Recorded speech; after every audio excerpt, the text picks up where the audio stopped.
খুবই সুন্দর মনোরম পরিবেশ, এরকম সুন্দর বাচ্চাদের খেলা চলছে।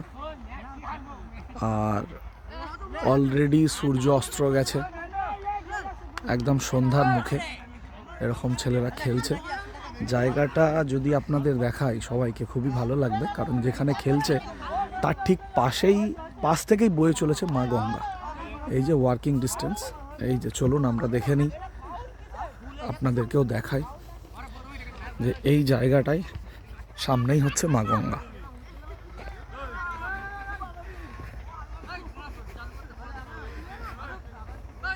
এটি দেখে জানাবেন আপনাদের কেমন লেগেছে, এবং খুব ভালো একটা মনোরম পরিবেশ বলে আপনাদের মাঝে তুলে ধরার জন্যই এসেছি। আশা রাখি ভালো লাগবে সবার। আমার তো ভালো লাগে। এই যে দেখুন সামনেই মা গঙ্গা বয়ে চলেছে। নদীর ওই পাটটা,